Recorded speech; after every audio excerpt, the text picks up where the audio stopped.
4월 6일 새벽 예배 말씀 함께 나누시겠습니다. 함께 은혜 나누실 말씀은 누가복음 17장 1절에서 4절까지 말씀입니다. 누가복음 17장 1절에서 4절까지 함께 봉독하시겠습니다. 예수께서 제자들에게 이르시되 실족하게 하는 것이 없을 수는 없으나 그렇게 하게 하는 자에게는 화로다. 그가 이 작은 자 중에 하나를 실족하게 할진대 차라리 연자 맷돌이 그 목에 매여 바다에 던져지는 것이 나으리라. 너희는 스스로 조심하라. 만일 내 형제가 죄를 범하거든 경고하고 회개하거든 용서하라. 만일 하루에 7번이라도 내게 죄를 짓고 7번 내게 돌아와 내가 회개하노라 하거든 너는 용서하라 하시니라. 아멘. 예, 새벽 예배를 누가복음하고 계속해서 사도행전으로 이렇게 말씀을 보겠다고 말씀을 드렸는데 고난주간 그리고 부활절 해서 특별 새벽 예배를 드리면서 우리가 쭉 나가고 있던 누가복음 16장 끝까지 했는데 거기서 누가복음 안에서 본문을 택하긴 했지만 고난주간과 또 부활절에 맞춰서 그렇게 본문을 택했습니다. 이제 다시 돌아가서 17장으로 들어갑니다. 17장은 누가복음이 예수님의 그 사역을 세 부분으로 나눈다라고 지난번에 말씀을 드렸죠.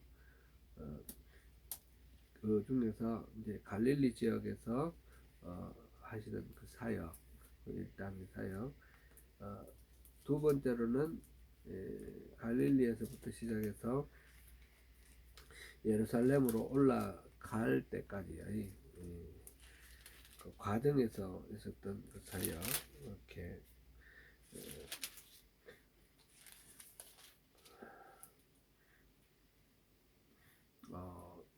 그게 2단계가 되고, 그 다음에 예루살렘에서 나머지 이제 설교도 하시고 또 고난 당하시고 죽으시고 부활하시고 성취하시는 그 나머지 사역, 그게 또 제3단계가 된다 하셨습니다.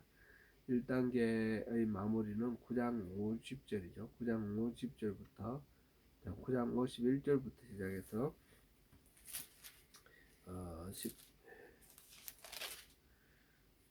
19장 27절까지가 그 2단계가 해당되는데, 지금 그러니까 17장은 그 예루살렘으로 올라가시는 그 여정 가운데 행하셨던 그 사역에 해당됩니다. 오늘 17장 1절부터 10절까지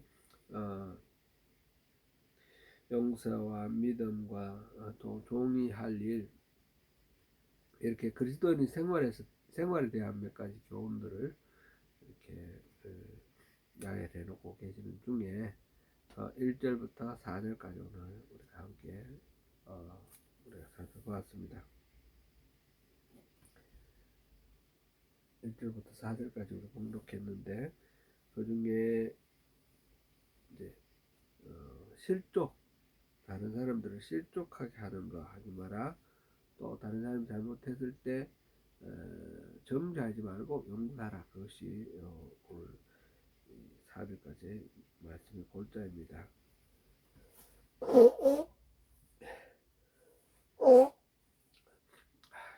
죄송합니다. 1절 보니까 예수께서 제자들에게 이르시되 실족하게 하는 것이 없을 수는 없으나 그렇게 하게 하는 자에게는 화로다 그렇습니다.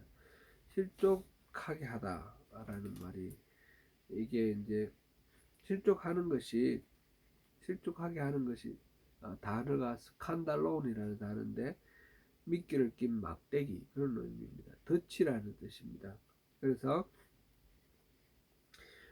우리의 말이나 행동 또는 어떤 사건 이런 것들이 다른 사람에게 미끼가 되어서 함정에 빠지게 만드는 그런 행위가 바로 실족하게 하는 그런 행위입니다.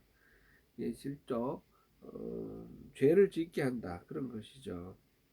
어, 여기 NIV 성경에 보면 things that cause people to sin, 죄를 짓게 유발하는 그런 것들을 일으킵니다. 산상수훈에 보면 그런 말씀이 있어요. 마태복음 5장 29절에 만일 네 오른 눈이 너를 실족하게 하거든 빼어버리라. 어, 아주 그 당사자에게도 그렇게 죄를 범하게 만드는 것을 말하는 거죠. 예수님이 순한 예고를 하시는 가운데 베드로에게 하신 말씀이 있죠. 베드로가 예수님의 순한 예고를 듣고 막 가로막으면서 걸으시면 안 됩니다. 그랬을 때 예수님께서 베드로에게 돌이키시면서 말씀하시기를 사탄아 내 뒤로 물러가라. 너는 나를 넘어지게 하는 자로다. 마태복음 16장 23절 말씀인데 나를 넘어지게 하는 자다. 넘어진다 이 말이 바로 실족한다라는 뜻이죠. 실족하게 하는 자는 그런 일은 없을 수는 없다 그랬습니다. 그는 우리 인간의 연약성 때문에 불가피한 그런 상황이지만 그렇다고 해서 인간이 죄를 짓는 것은 불가피하다 해서 죄 자체가 그러면 뭐 정당화 될 수 있다 그런 의미는 아닌 것입니다. 그것이 화로다 그랬습니다. 불가피하지만 그러나 범죄하게 하고 실족하게 하면 그것이 큰 재앙이 된다라는 말씀입니다. 죄는 절대 용납할 수 없는 분이 바로 하나님이십니다. 조금이라도 고의성을 가지고 미끼를 던져 실족하게 했다면 작은 자 중 한 사람이라도 실족하게 했다면 그 결과에 대해서는 책임을 지라는 것입니다. 작은 자, 소자, 작은 자라는 말은 누굴까요? 누구를 가리키는 말일까요? 예수님을 믿고 따르는 모든 사람들을 다 일컫는 말입니다.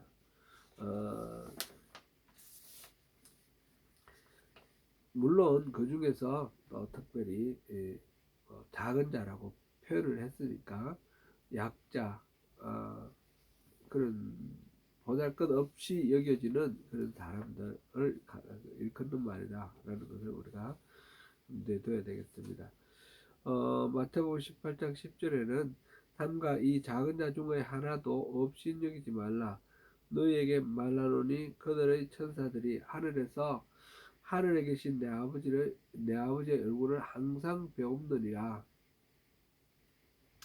작은 자는 업신여김을 당하기 쉬운 사람들입니다. 그런데 절대로 업신여기지 말라라고 말씀하시고 아무리 우리가 봤을 때 보잘것없어 보이고 뭐 함부로 대할 만한 그런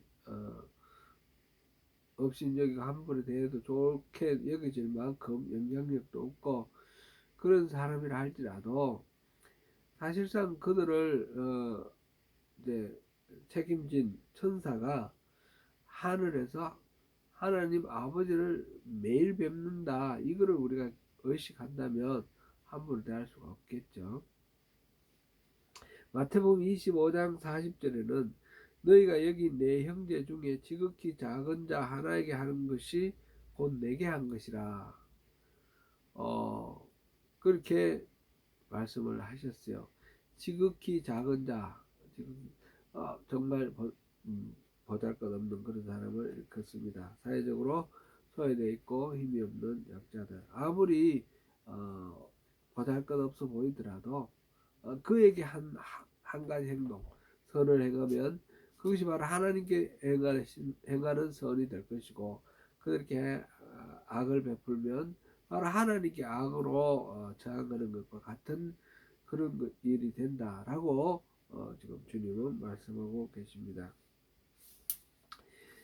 이렇게 작은 자, 소자 한 사람이라도 그거를 함부로 대하지 말라 라고 말씀하셔요. 그 한 사람을 실족하게 하는 일은 너무너무 큰 죄이기 때문에 그에 따른 대가가 어마어마하다는 것입니다. 연자맷돌을 목에 메고 바다에 던져지는 것이 오히려 낫다 그랬습니다. 그만큼 치명적인 그런 죄의 결과를 져야 한다. 그러니까 남을 실족하게 하지 마라. 아무리 사소해 보이더라도 죄를 짓게 남에게 죄를 짓지 마라. 그런 말씀입니다. 3절 4절 다시 한번 읽어볼게요. 너희는 스스로 조심하라. 만일 내 형제가 죄를 범하거든 경고하고 회개하거든 용서하라. 만일 하루에 7번이라도 내게 죄를 짓고 7번 내게 돌아와 내가 회개하노라 하거든 너는 용서하라 하시더라. 우리가 지극히 작은 한 사람이라도 실족하게 하는 거, 이건 정말 우리가 안 하려고 한다 해서 안 하는 건 아니고, 내가 의도하지 않더라도 다른 사람을 실족하게 하는 일은 얼마든지 있을 수 있습니다. 내 의도하고 다르게 다른 사람이 또 오해를 하고 실족하게 하는 그런 경우도 얼마든지 있는데, 그 결과는 어마어마하기 때문에 우리 항상 주의하고 조심을 해야 되겠습니다.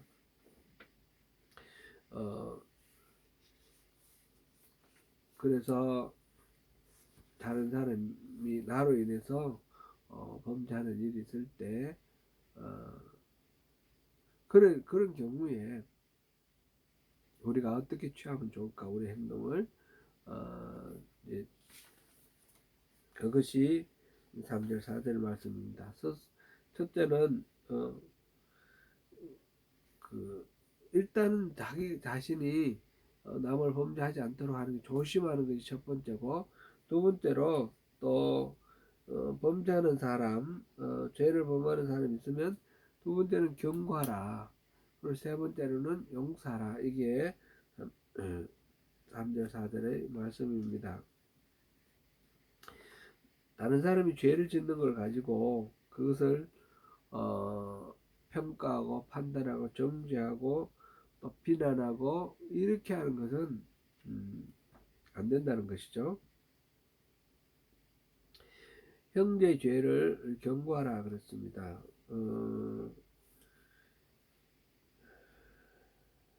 갈라디아서 6장 1절 말씀에 이런 말씀이 있습니다.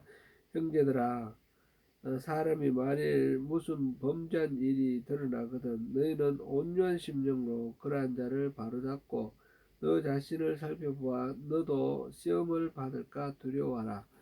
다른 사람이 범죄하는 것을 보는 우리의 태도는 이것입니다. 온유한 마음으로 바로잡으려고 하는 그런 마음, 그건 어디서 나오겠습니까? 사랑하고 긍휼하고 이해하는 그런 마음에서 나오겠죠.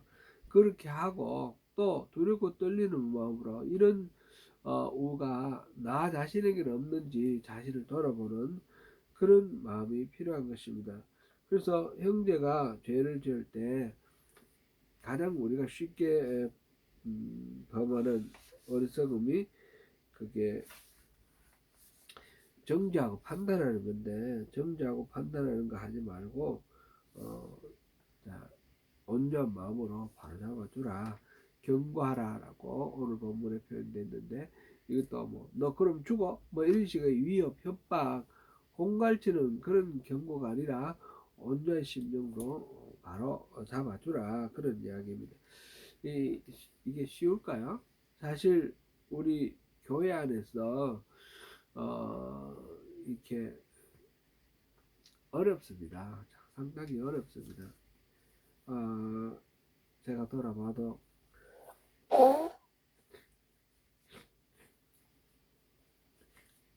우리 성도님들이 뭔가 어긋난 길로 가고 있을 때에 목사로서도 목사가 뭘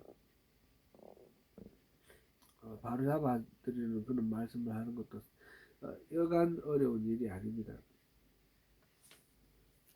우선 상대의 그 누군가 뭐 잘못을 얘기한다라는 것은 상대의 그 입장에서는 어떤 자존심 상하는 일이거든요. 그 체면을 또 생각하면 함부로 말하기가 어렵습니다. 그 존중하면서 마음 상하지 않도록 그래 말하는 게 굉장히 지혜가 필요한 그런 일인 것 같습니다. 그리고 많은 경우 그렇게 또 지적을 하고 잘못을 얘기를 하면 교회를 떠나는 경우들이 많습니다. 그래서 이 말을 해서 혹시 떠나지 않을까 그런 우려가 또 있습니다. 그건 단순히 우리 교회를 떠난다 그런 차원보다도 믿음에서 떠나지 않을까 그런 생각도 있는 거죠. 여간 어려운 일이 아닙니다. 그래서 지혜도 필요하고 무엇보다도 그런 어떤 위험에도 불구하고 이 영혼을 살려야 된다라는 그런 마음이 반드시 필요하겠죠. 어, 이 잘못을 깨닫지 못하면 회개하고 돌이킬 수가 없습니다. 경고하라는 말은 바로 이 사람이 회개할 기회를 갖도록 도와주라 그런 말이 되는 것이죠. 그래서 어, 회개를 하도록 도와주는 두 번째로 지금 얘기를 하고 있는 부분이고, 그리고 세 번째로는 용서를 하라라는 것입니다. 회개를 하거든 용서를 하라. 하루에 일곱 번 죄를 짓고 돌아와 일곱 번 회개를 하면 용서하라. 무조건 용서하라는 것입니다. 일곱 번 죄를 짓고 일곱 번 회개한다는 말은 뭡니까? 동일한 죄를 반복해서 계속해서 짓는다는 이야기입니다. 그렇더라도 무조건 용서해주라. 무한대로 용서해주라는 것이 주님의 말씀입니다. 죄에 대하여 마땅히 품어야 할 마음에 대해서 말씀하셨는데 죄에 대해서 조심하고 다른 사람을 특별히 실족해 하지 않도록 조심하고 그래서 다른 사람이 이렇게 죄를 짓는 것을 발견하거든 정죄와 판단의 마음이 아니라 온유한 마음으로 바로 잡아주는 것이 필요하다는 말씀하고 그리고 바로 잡아주고 경고했을 때 회개하고 돌아오면 용서해주라. 바이들에게 예수님 말씀하시기를 일곱 번이라도 70번이라도 이거는 뭐 77이 49 490번이라는 말이 아니죠. 무한대로 완전 수익 7번을 말했기 때문에 무한대로 용서해주라 그런 말씀입니다. 믿음의 공동체인 우리 교회 안에서 우리 형제 자매 간에 교제하는 가운데 우리 스스로도 실수하고 범죄할 수 있고 또 실수하고 범죄하는 이웃을 바라볼 수도 있습니다. 내가 의도하지 않더라도 다른 사람에게 실망을 끼치고 또 범죄하게 만드는 그런 사례도 얼마든지 있을 수 있습니다. 그랬을 때에 그것이 얼마든지 있을 수 있는 일이기 때문에 당연하고 합당하고 정당한 것이 아니라 그 어떤 경우에나 죄에 대해서는 우리 돌이켜야 된다. 우리 스스로도 돌이켜야 하고 또 다른 사람을 범죄하지 않도록 조심해야 하며 혹시 이웃의 그 실족을 발견하면 최선을 다해서 권면하고 온유한 마음으로 바로잡아서 함께 하나님 나라로 갈 수 있도록 우리가 촉구해야 하며 그렇게 해서 회개를 할 때 우리는 반복되는 그런 죄가 있다 할지라도 그것으로 인하여 분노하거나 그렇게 할 것이 아니라 용서를 해줌으로써 이것은 우리의 힘으로는 할 수 없는 것입니다. 이 용서라는 것이 특별히 그렇습니다. 그것은 그리스도의 성품입니다. 오래 참고 또 용서하는 이는 그리스도의 성품 성령의 능력을 덧입지 않으면 우리가 할 수 없는 그런 부분입니다. 주님의 은혜 안에 어, 성령 충만한 가운데 이 모든 일들을 주님이 권면하시는 이 죄에 대한 태도 우리 바르게 가지고 오늘도 우리 자신을 돌아보며 긍휼한 마음으로 이웃을 돌아보는 가운데 승리하시는 저와 여러분 되시기를 축원합니다.